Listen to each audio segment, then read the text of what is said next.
You are listening to the E2C Network, where the Auburn family speaks. War Eagle Auburn family, and welcome back to the E2C Network. Thank you for tuning in, whether you are watching/listening on YouTube or you're listening on the podcast app. We appreciate you spending some time with us to talk about another topic within the whole of the Auburn experience. Of course, we're always heavy on the sports here because if it's orange and blue, it is what we do. And I am excited for this discussion today because it's not often that I get to talk to current players in terms of what's going on in their lives. You know, usually we talk to them after the fact.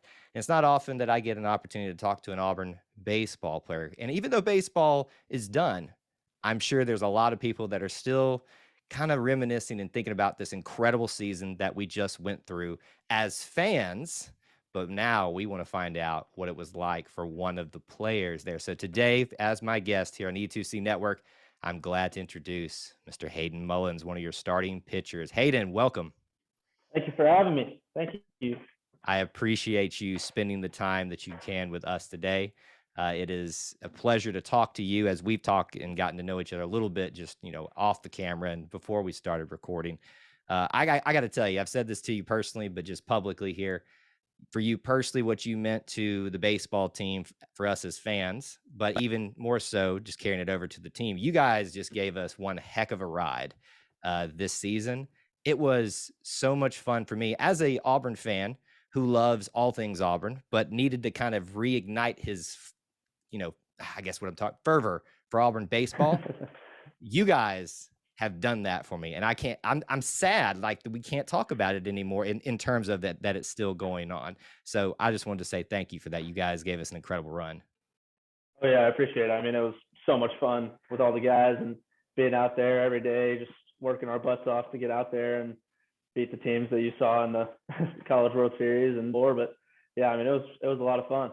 It was fun for us, and I can't imagine how much fun and, you know, tough times as well, because, you know, seasons are ups and downs. Not everybody is, you know, dominant in things, so there's high moments, there's low moments, but you guys had some pretty high moments this season. Speaking of, I think this is a great way to start our conversation because, again, from the fan perspective, we look at Omaha or we attend Omaha and we see one side of it.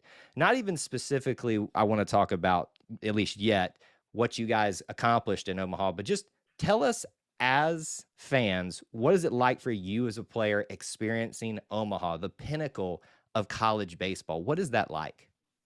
I mean, in one word, it's breathtaking. I mean, you walk in there whenever you're going into the opening ceremonies, and I mean, it's just full. You got however many thousands of people there just watching you. You got your phone out taking videos and stuff. And I mean, it's just a cathedral. I mean, it's the stadium and everything else. It's crowded, the places are packed all around the park. You got the fan fest, and I mean, we're just there to play baseball. We're not doing anything else. And I mean, just walking over there every day or riding the bus or whatever it is, and you're around the other teams and just hanging out kind of in downtown Omaha, which I did not know it was such a big city. Mm-hmm. I thought that it was just going to be the field and then nothing around it. But I mean, there's tons of stuff to do around there, and we're just kind of hanging out, being us. And people are coming up to us saying congratulations, and you got fans and everybody just cheering you on or booing you or whatever it is, depending on where they're from. But yeah, I mean, we're hanging. I mean, it's a blast. Like you go down in the bullpen and you're just hanging out, just, you know, kind of talking baseball and talking shop, and it's the highest level of college baseball that there is, and it really shows that everybody goes there every year and roots their teams on and all that. And I mean, it's incredible. Yeah. I can imagine the amount of pictures that and videos you all were taking, as much as fans were. You know, I can imagine for you guys being in locker rooms, walking through the cathedral, as you called it, of Omaha. It's incredible. Yeah, I mean, we're walking through the locker room, and I mean, that thing never ended. We walk in, there's College World Series seats all up and down the left and right side. And then you walk back there, there's huge kitchen, nutrition room. I mean, we got media rooms and all this stuff. And I mean, it's pretty much like a labyrinth of tunnels under the stadium that a lot of people don't see, that just go to visit and watch. But yeah, I mean, it was crazy experience. Is you ever just wonder why Omaha, right? Like why in the middle of the United States did we decide, hey, we're plopping this right here? I know there's probably a story and a reason for everything, right? But it makes you wonder sometimes when you see the pinnacle of other sports happening in Atlanta, New York, LA, Seattle, just the big traditional Dallas, those big traditional cities. Then you got Omaha for baseball. And as much as you think about it, you're like, why would they send them there? But I kind of love it because, like you said, people don't know how big Omaha actually is and how much this town and the city gets behind it. Is that ever just kind of struck you as just kind of shocking that we're going to Omaha, like the city, not the pinnacle of baseball, but the city? I mean, yeah, like ever since I started watching college baseball, I had always wondered, like, why is it there? Like, there's so many other parks and places and big baseball cities around the country. And now finally getting to go both, this is my first time as a player and as a fan myself. And I understand completely. The atmosphere that they provide is next to none. I mean, it is amazing. And I mean, you got even the Twitter thing, I'm sure everyone saw it, the College World Series, Jello Shot Challenge, Yep. Rocco's, or whatever it is. I mean, it's bringing so much money into just the businesses around it and even just the park itself. So, I mean, it's amazing. I saw a lot of antics all the way around from Omaha. Mostly good. I mean, I didn't really see anything too out of hand. It's not New Orleans after all. You see some crazy things coming out of there. But I love a quote unquote small town that recognizes their small townness, if that makes sense, kind of like Auburn, but embraces it and really says, we're going to show you what Omaha is all about and why they keep coming back here for this pinnacle of college baseball.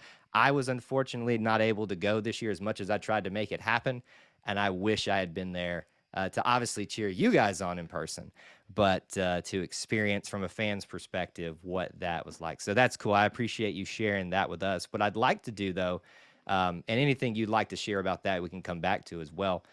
But let's talk about the season a little bit, especially from your perspective, but however you'd like to draw that out across the rest of the team. You're a starting pitcher for Auburn. You know your assignment. You know what to expect for yourself. When we talk about what to expect for the team, there was a lot of people that doubted Auburn. Put you at the bottom of the SEC West, I believe, in some publications.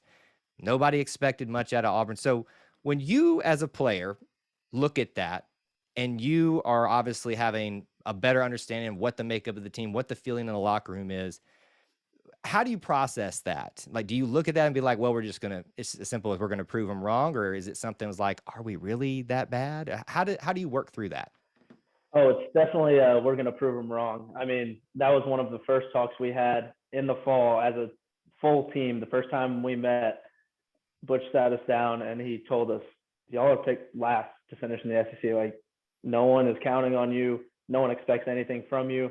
You have nothing to lose. I mean, this is the fight of our lives. Like, we're coming in and we're trying to do whatever we can to just find ways to win.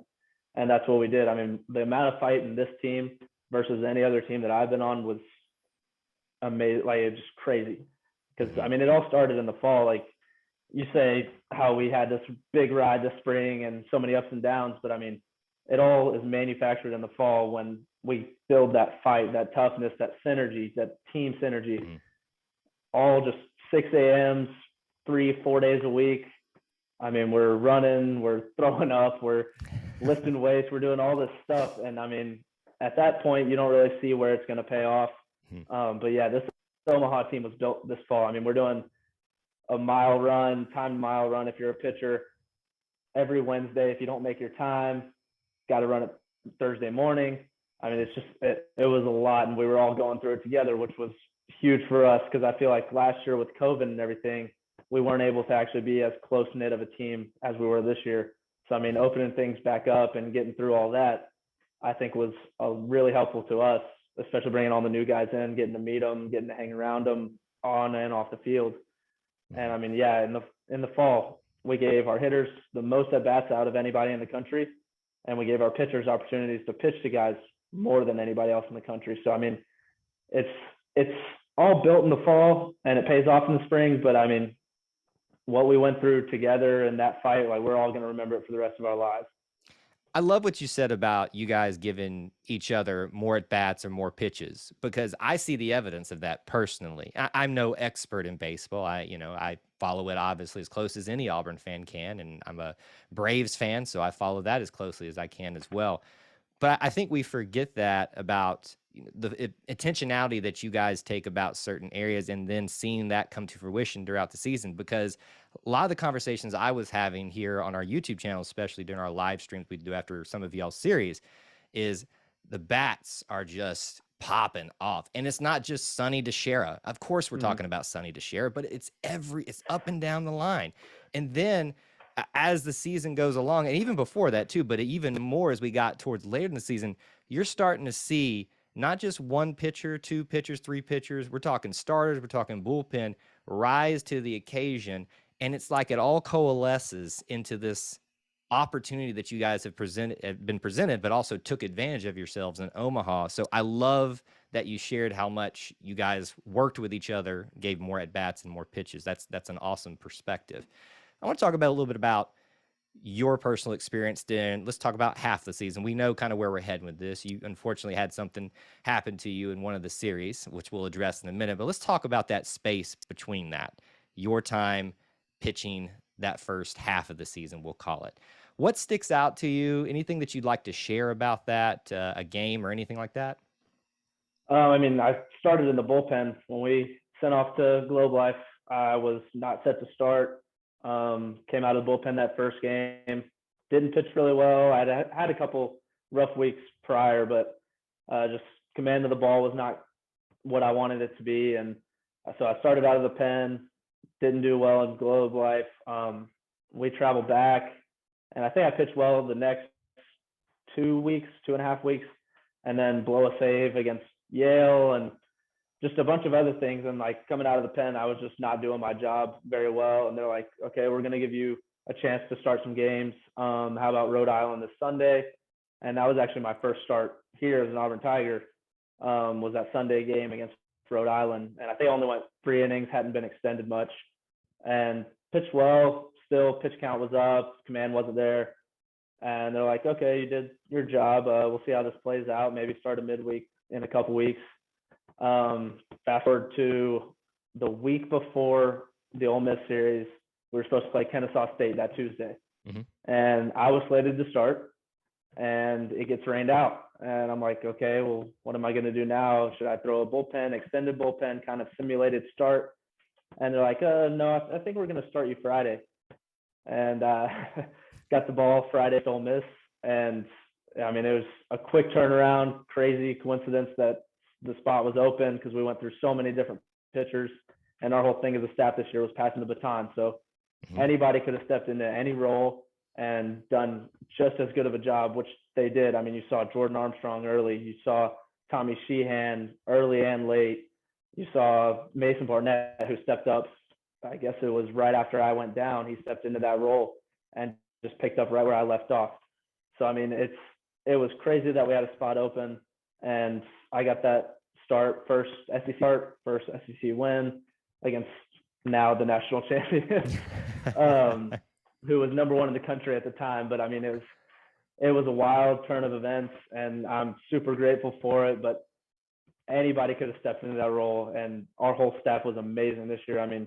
Guys stepped up when they do, and it's because they had been in that situation prior. They had pitched in tough games, they had pitched in tough spots, situations. We did a lot of situational inter squads, and we were ready for the big moments, and we took advantage of that. I got to tell you, I forget that you did come out of the bullpen to start off with, and then you were starting on the Sunday, and you switched to Friday. To me, just outside looking in, that's a pressure cooker of a situation. You go from being the guy that gets the series off to a good or a bad news. In essence, obviously, it's a team sport. There's more that plays into that, but you're the pitcher.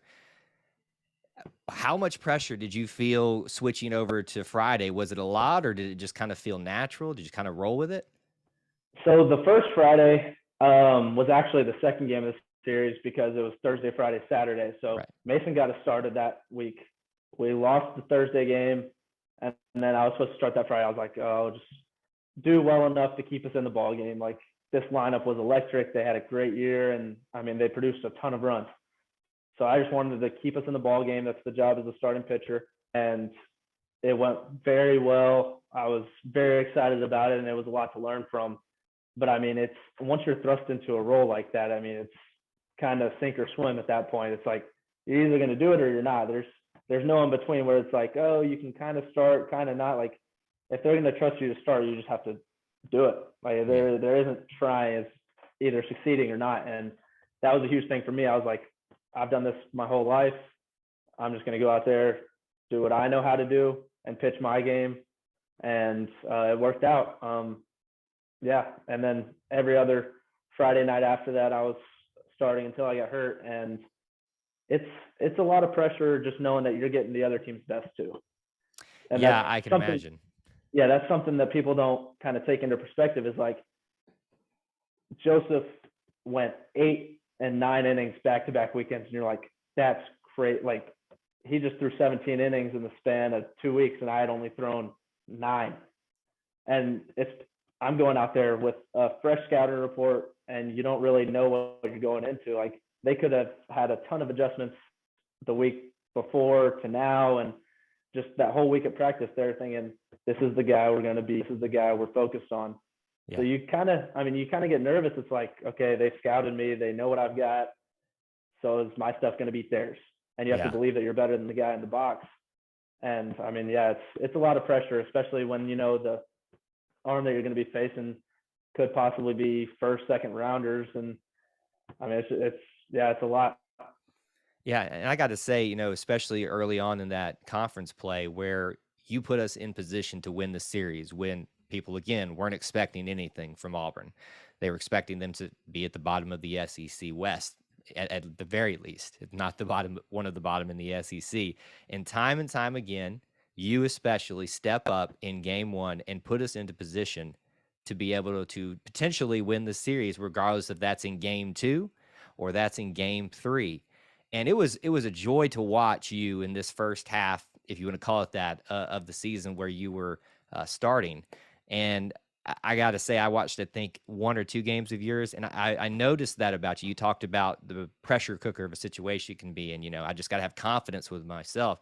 I could see that out there on the mound, where you were, you know, even if you had maybe a rough start, not going to call it rough start, just a not as great start in the first inning, it would quickly kind of get back under control. So I don't know if you felt like it, but you seemed like a natural in the Friday spot, and I hope that continues for you. Thank you. I mean, I also had two best bullpen guys behind me. I mean, I had Skipper and Berkey coming in and most Fridays, and I think there was only one game, I think I have this right, one game where me, Carson Skipper, and Blake Burkhalter threw where we lost, and that Friday at Mississippi State. And I'll put that one on myself because that was probably my worst start. But every other outing, I mean, the amount of jams that Carson Skipper got me out of, I have thanked him so many times that, I mean, Vandy's start, I loaded the bases with walks or hits or whatever it was. He comes in, gets 1 pitch, 2 outs, out of the inning. LSU comes in first and second, 1 pitch, 2 outs, out of the inning. I mean, he did his job amazing. And I mean, he kind of stepped up for us because we didn't really have that piece last year where it was like everyone was complaining about the bullpen and stuff like that. So, I mean, him and Blake both, I mean, matured a ton over the offseason and stepped into roles that I don't think anyone else could have done. Yeah. I mean, obviously it was a team effort, but it had to start somewhere. And I was very pleased that on Fridays, a lot of the time it started with you, and however it ended, with whoever it ended, and in between with batters and fielders and stuff like that. That first half of the season, that was incredible to watch. On the other side, we're going to talk about the second half of the season. Obviously, what happened with Hayden and his injury, his perspectives now sitting essentially from the dugout and watching and helping his team in any way he can then on the other side of the break. Auburn family, let me level with you for a minute. When's the last time you came to the most loveliest village on the plains? Has it been too long? Well, let's fix that. And I've got a way for you to do that. And that's by checking out my friends at All Things Auburn's. We all love being there, whether it's for sports, whether it's for graduations, or any celebration that you can come up with within the whole of the Auburn experience. So let me help getting you there by connecting you with my friends at All Things Auburn.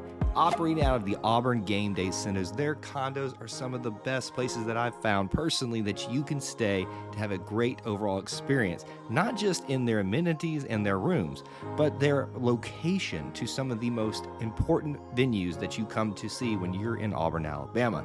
Obviously, the sporting events, they're less than a half mile away.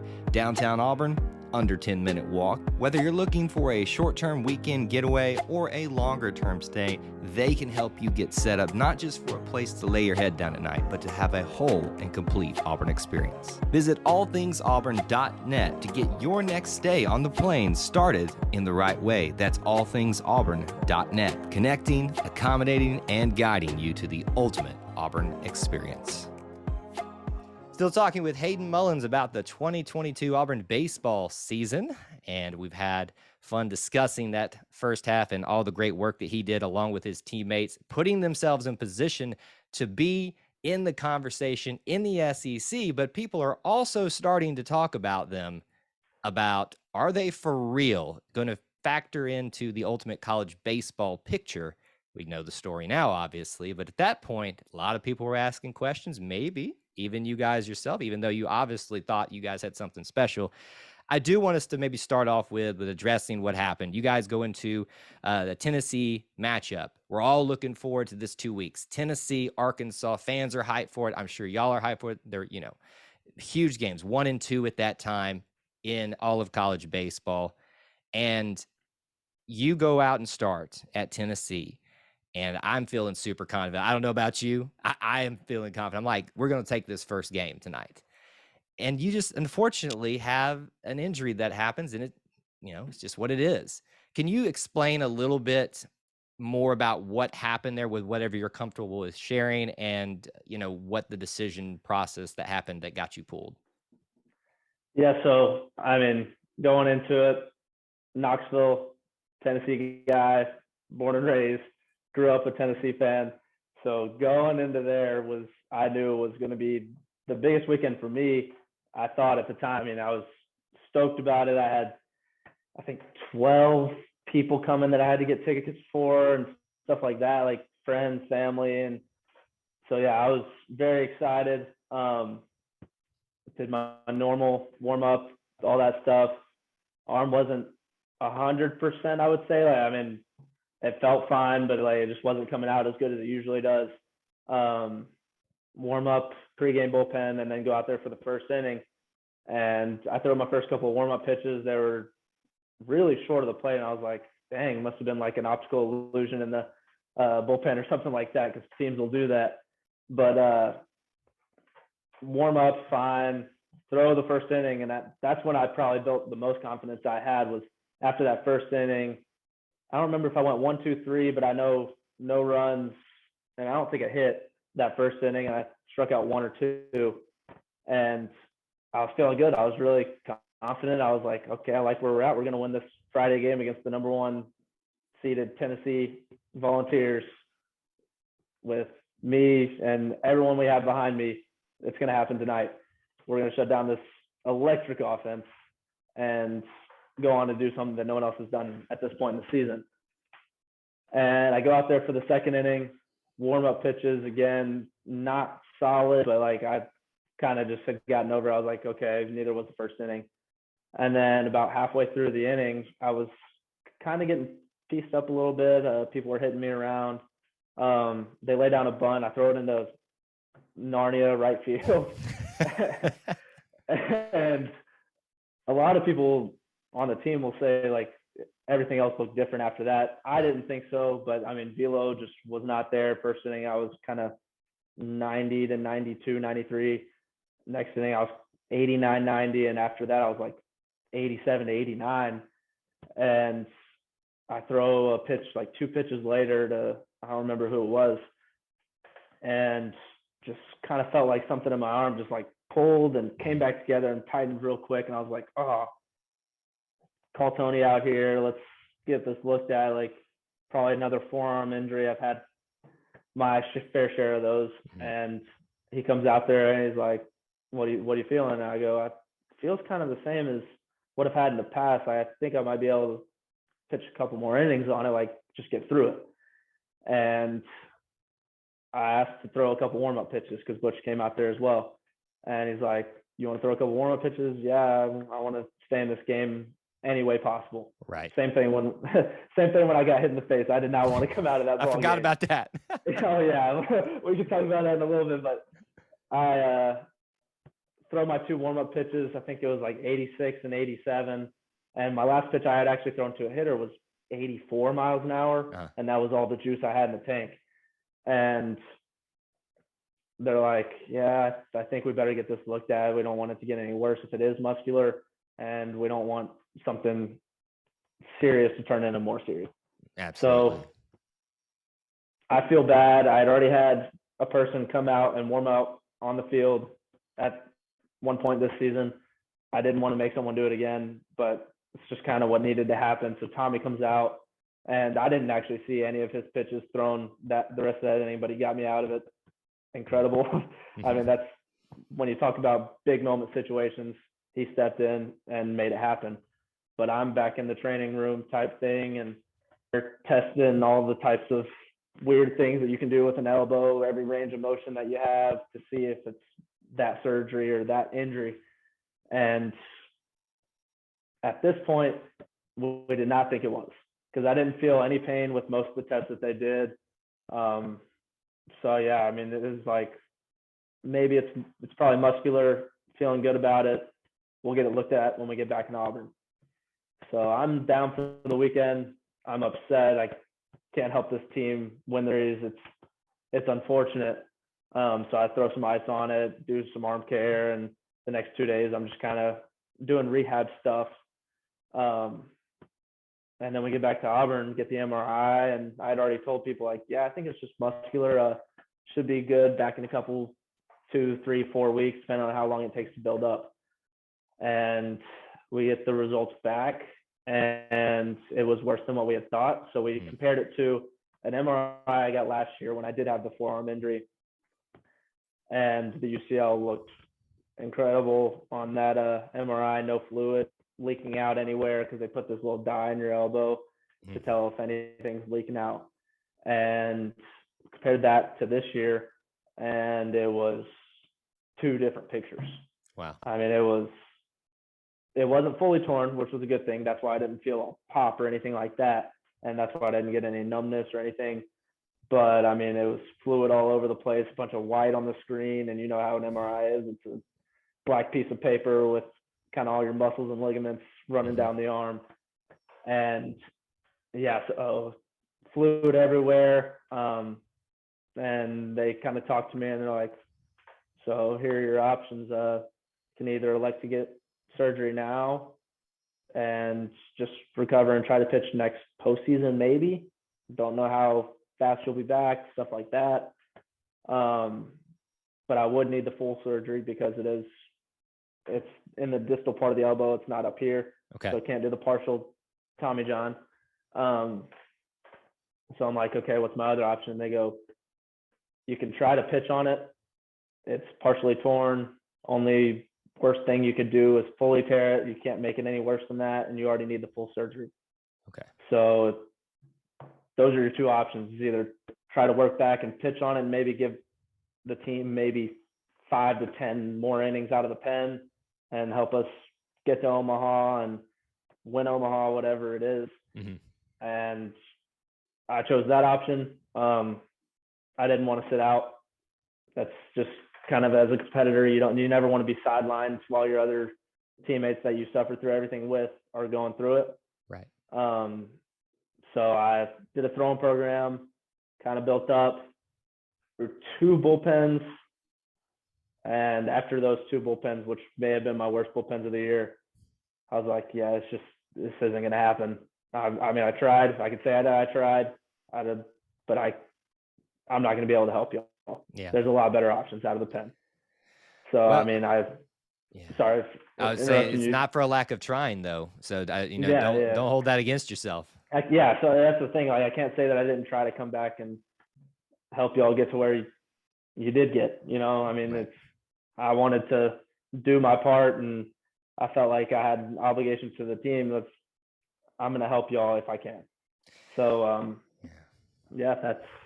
so surgery was kind of the way we went, and we'll see how that goes. But Absolutely. yeah, that's about it for, I mean, that whole situation. space of time. I think it was SEC tournament was right about when I decided, like, this isn't going to happen. Mm-hmm.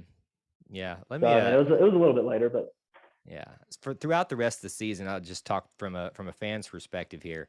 We're all having side conversations about you. It's like, what's going on with Hayden? Why is he hasn't announced the surgery or anything yet? Is he working his way back? And we had full faith that you were doing whatever you needed to do to see what you could get back in, maybe, or things like that. But we're on the outside, kind of looking in, just wondering. I think all of us secretly hoped that you were going to surprise us in Omaha and maybe not be a starter, but come out of the bullpen and I think I would have been very happy about that. We were all taking polls. It was like, all right, who's got this? Who thinks this game is coming in? Or Corvallis? Well, maybe. and that's the crazy thing is I actually did travel to SEC tournament. I was here for the regional in the dugout, which I'm very thankful for. Got to travel to Corvallis and got to go to Omaha as a player, or not. I wasn't on the roster, but as support staff. And I am so grateful for those opportunities because not everyone can say that they did. Like, they can't say that they got to sit in the dugout and do all that because you only have so many people that you can put in the dugout. And I'm really thankful that I was one of the people that actually made the cut to do it. I mean, I was charting pitches and trying to get any type of tip on the other pitcher or base runners or any way I could help the coaches or team out. I was trying to do it. But I mean, it was awesome that I got to stay in the dugout, and have to thank Coach Thompson for that. We didn't think I was going to be able to. Yeah. And he talked to our staff and everyone else and kind of tried to see how many people he could get in there without having a jersey on, stuff like that. And me and one other, Ben Shore, got to be in the dugout for all those opportunities.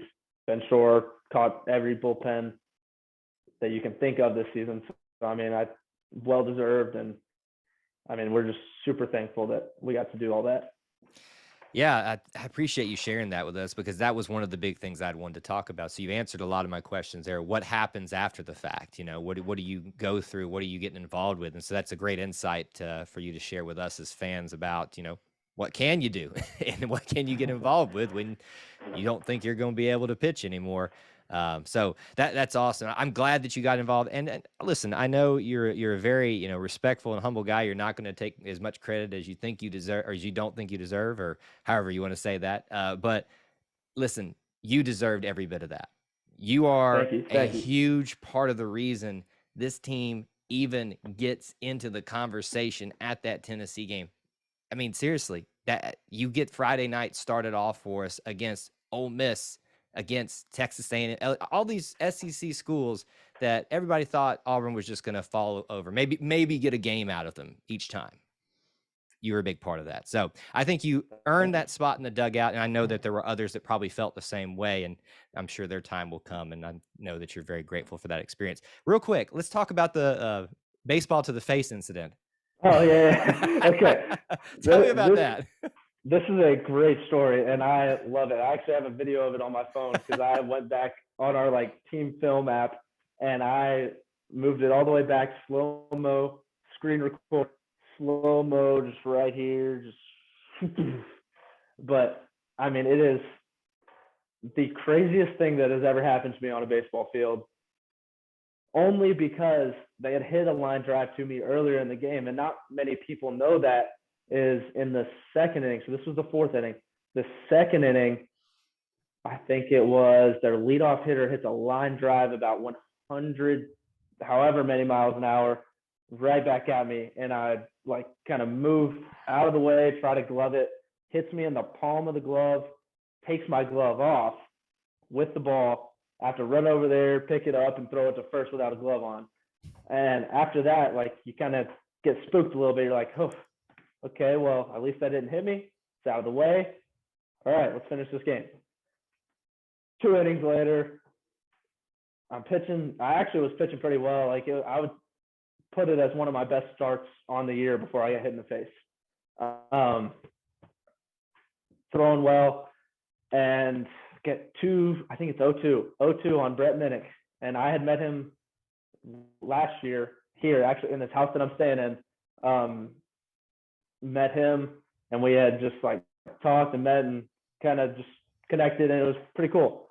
And leave an 0-2 fastball that was supposed to be about chin high, head high, and he's 6'4", 6'5". It's hard to get it up there. I'm not tall. And I leave it right over the middle, just over the outer half. And that thing came back at me, and I try to glove it like I did the last one, completely whiff, and hits me like right here. I had, so not in the jaw, I would say, because the jaw comes down to about right here, but not in the cheek because that's up here. So in that little space, almost like cartilage where your ear and jaw and cheek kind of connect. Yeah.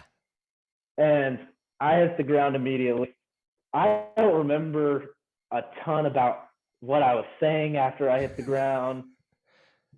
Nate runs out there. Coach Thompson, Anthony, everyone comes out there. I'm looking up and I'm just staring at him. I'm like, that one hurts. It was burning. I mean, I felt like I was bleeding out of my ear. Oh, man. But I thought I was fine. That's the weird part. Like, one of the first things Nate said I said was, should have been up. Fastball, should have been up. And I was like, I'm not coming out of this game. I want to stay in this game. And they sit me up. I've got a just massive welt lump type thing, right, like baseball sized right here, and it's sticking out. Jeez. And I hadn't felt it, but I felt okay. Like, I was sitting up and I was like, I can stay in this game as long as I'm not concussed. And they take my hand and run my fingers over it. I'm like, what is that? Yep. It felt like just something was protruding from my face. So they stand me up. It's like the A&M team doctor actually said he can stay if he wants. He's not concussed. He doesn't seem to be concussed. And Anthony goes, I think we need to get him out of here and get him looked at so nothing's like not aligned or off center. Like, that was their worry, is like everything was out over here. So like, we don't want anything to be like, I don't want to get messed up. Right. So I remember running off the field. Brett Minnick was actually standing halfway up the first baseline. He was like, hey, sorry about that. I hope you're doing well or whatever. I'm like, oh, you're good. And kind of keep my head down because I didn't want anyone to see the big lump that I had on my face. I get into the dugout. I'm upset as all get out. I didn't throw my glove, but just really upset. And they're saying they need to take me to the ER. I sit down in like the cooler or something and just like put my hands on my head. I'm like, that was my best start of the year. I may not get another opportunity because at this point I was still trying to earn my spot. Right. This was a week after Ole Miss. So I'm still trying to hold that starting spot. Right. And I'm like, I just don't want to come out because I don't want to lose my spot. I want to keep pitching on Friday nights in the SEC. And Coach Thompson comes over, hugs me. He said, go get looked at. We take off to the emergency room. And on the way there, I asked Anthony, our head athletic trainer, I go, what are my options here? Like, what could it be? I'm a pretty curious guy. I want to know. And he goes, well, for one, you could have your jaw wired shut for about 3 months and be eating out of a straw. And he jokes around with us, so I couldn't tell if he was being serious or not. Wow. He was being dead serious. He's like, yeah, just realistically, that could happen. Like, okay, what's my other option? He goes, well, you could have a fracture in your face, have to get surgery. And I go, all right. we get to the emergency room. They check it all out. I think they took a CT scan or something like that, and 0 wrong. Wow. Nothing. Everything came back just 100% okay. No misalignment or anything like that. No fractures. No anything. No torn muscles or anything. It was just like, think about when you get hit and let's say the arm or something like that, and it swells up real tight and all that. That's what happened just on the side of my head. All the muscle right here, my entire jaw muscle took the entire blow is what they said. Wow. And I was super thankful. I mean, I could not have asked for any better to get hit in the face and not need surgery, medicine. Well, I mean, they gave me some painkillers, but not like serious stuff. And I could not have been luckier about that. I mean, I really was a miracle. Like, I dodged a bullet on that one. And next thing was, all right, let's take you back to the hotel. And I was like, well, what inning is the game in? What's the score? I think it's 3-2. They just took the lead or something like that. And I'm like, okay, how'd they take the lead or whatever? And he's like, oh, doubling the gap, something like that. And he's like, okay, let's go back to the hotel. On the way to the hotel, we get to the light. And that's when Brooks Carlson had just hit his double or single or rope up the middle or whatever it was to tie up the game or go ahead one. I think it was to tie it up.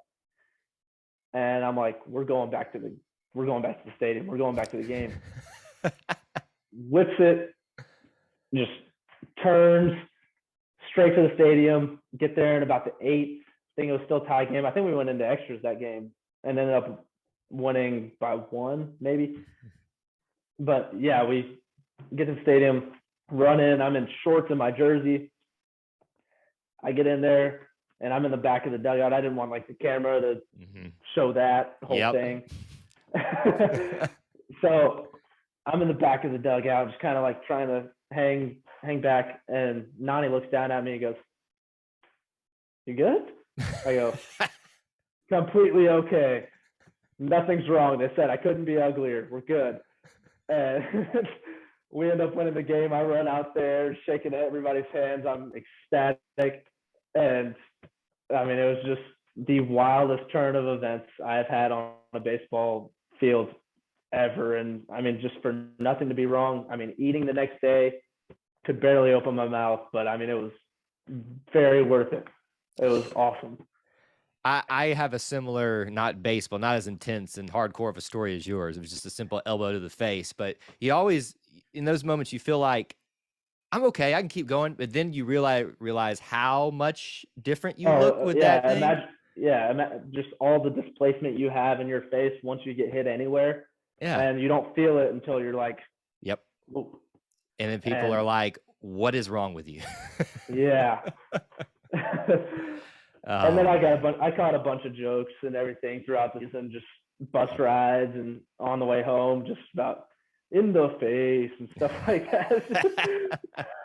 Awesome. Well, I'm glad you took it in stride and obviously got back to the game. Thanks for sharing that story with us. There's not a lack of effort, not a lack of luck, and not a lack of trying on your part to be a part of this team, to contribute even after your injury. So no one's going to question that and your contributions that you had for us actually on the mound before that point. What I'd like to do is we kind of close out or get towards the end of our discussion. Talk to me a little bit about what's next for you, whether it's about the injury or just in general, preparing for another season, whatever that looks like for you, whatever you would like to share with the fans. Yeah, I got surgery coming up in a couple of weeks. Pretty excited about that. I mean, could have had it done a long time ago, but I wanted to try to pitch. So, I mean, we got that coming up soon.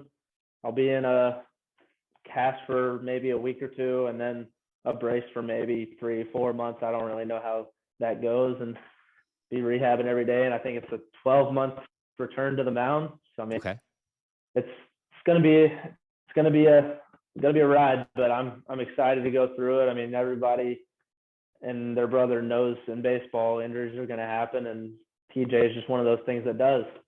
And I mean, I've had best friends and teammates that unfortunately have had that happen, and they've come up to me and said, "Hey, I know how you feel right now.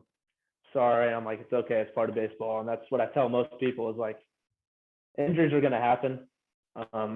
You just got to take them in stride and not have any excuses for them. You just got to think about what can you do next to get better.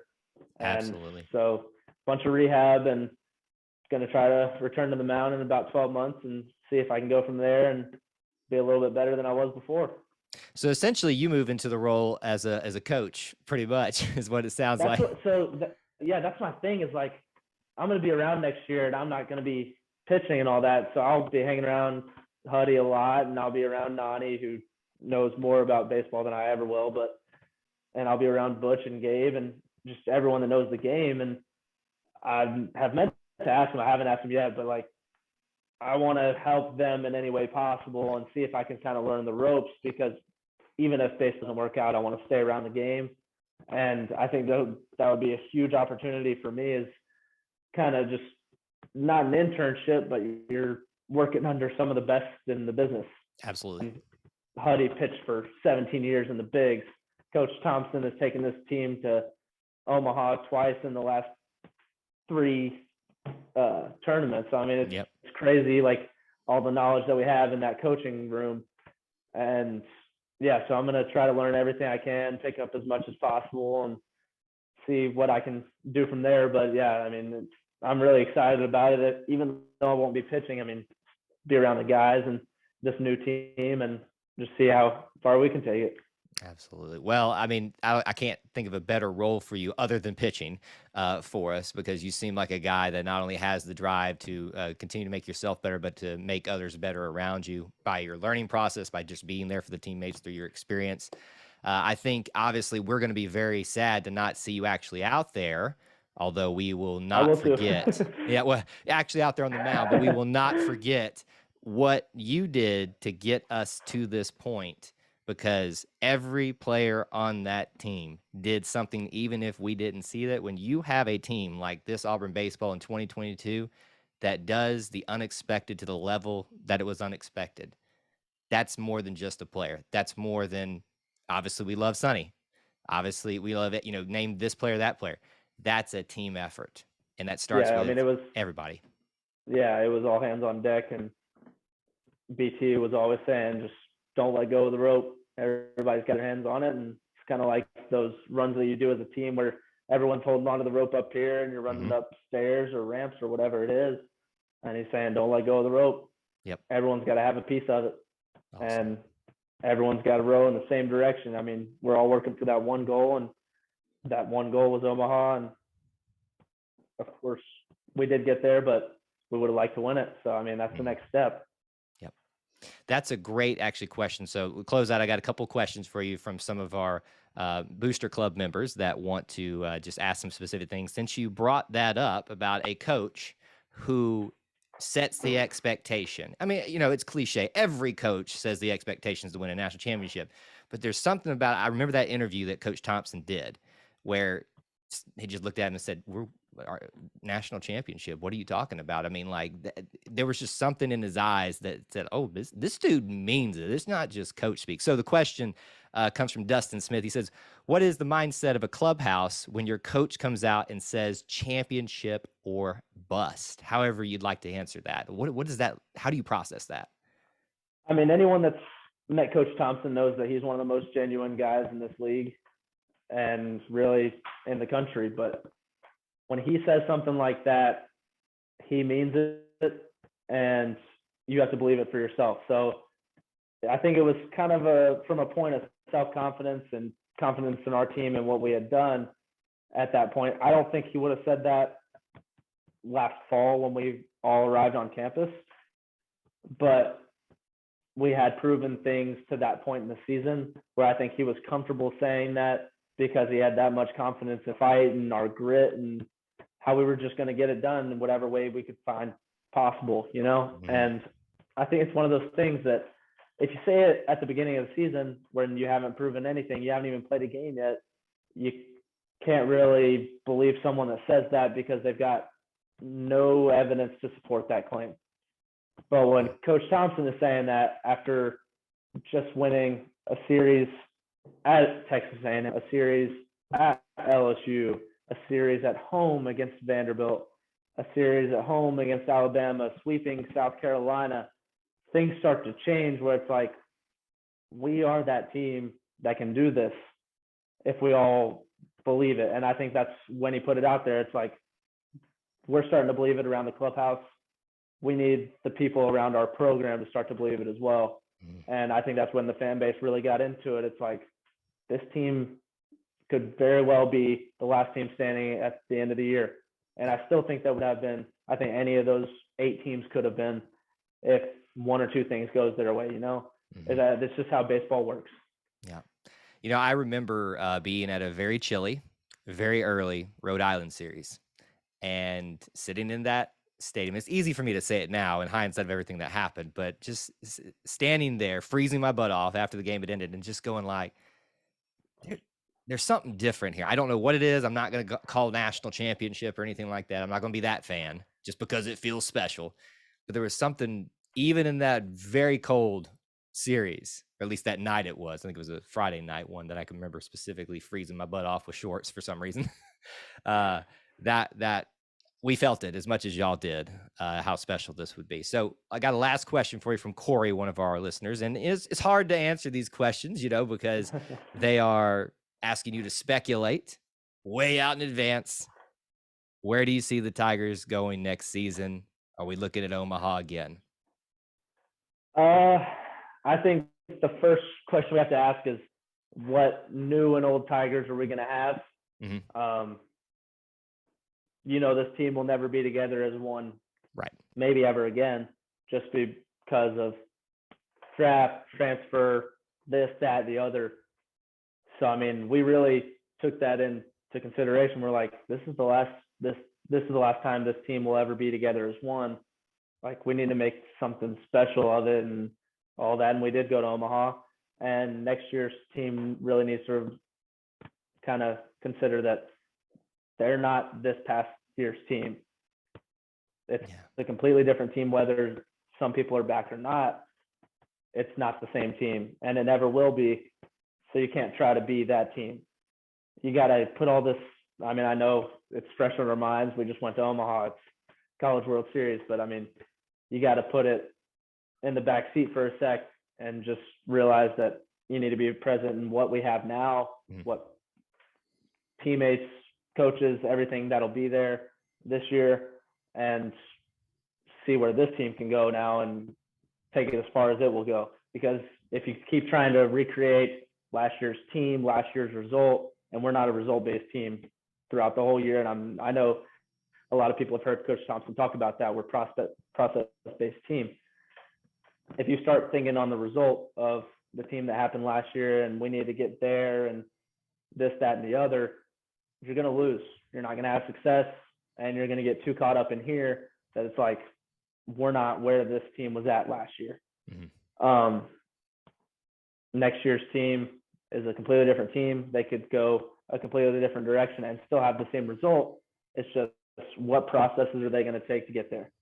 So, I mean, as long as they focus on the processes and get to where they can be as a team as a whole, instead of just being, we need to be here, here, and here, if they can just be the best team they can be, as opposed to trying to strive for this or whoever, I think they could go pretty far.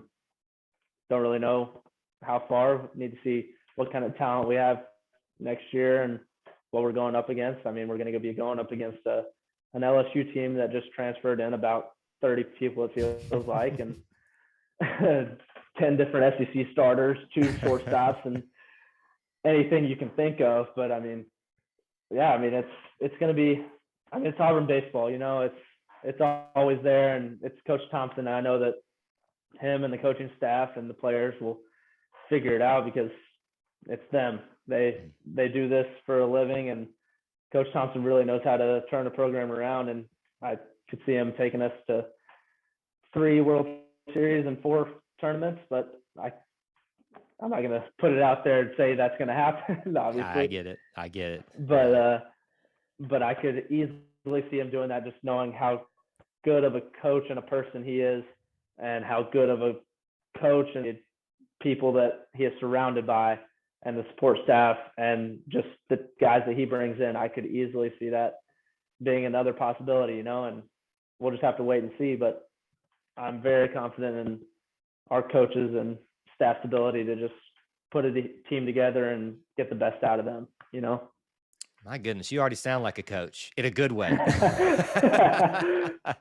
It sounds like Butch might have rubbed off on you, or Tim. Oh yeah, or Nani. I see a lot of my personality in Butch in terms of the way he just answers questions, about answering interviews and stuff like that, where it's like kind of beating around the bush, but also giving you an answer without giving you an answer. And he's long-winded, I'm long-winded, and we could talk baseball for hours. So, yeah. Awesome. Well, you have been very gracious to spend this much time with us talking about, obviously, your own personal experience, but just sharing a little bit more about the team. And I know I've said it 1,000 times. Don't ever doubt how much Auburn fans appreciate you personally for what you did to get us to this point where we're sitting back talking about an incredible run, and obviously what your team members did alongside you to get us to this special moment. So don't ever doubt that, man. It was a fun ride, and excited to see where your journey's head next. Thank you. Appreciate it. Of course. War Eagle. War Eagle. Thank you so much for listening today to E2C Network with us, sitting down with Hayden Mullins to talk a little Auburn baseball. We look forward to his future and the future of Auburn baseball. Till we talk to you again, War Eagle. Thank you for tuning in to today's episode on the E2C Network. On your way out, I want to remind you to stop by e2cnetwork.com. It's your one-stop shop for all our content across our podcast, YouTube channel, and much more. To stay up to date with us, make sure you're following social media accounts such as Facebook, Twitter, and Instagram. While our content here may always be Auburn sports heavy, if it's orange and blue, it's what we do. War Eagle.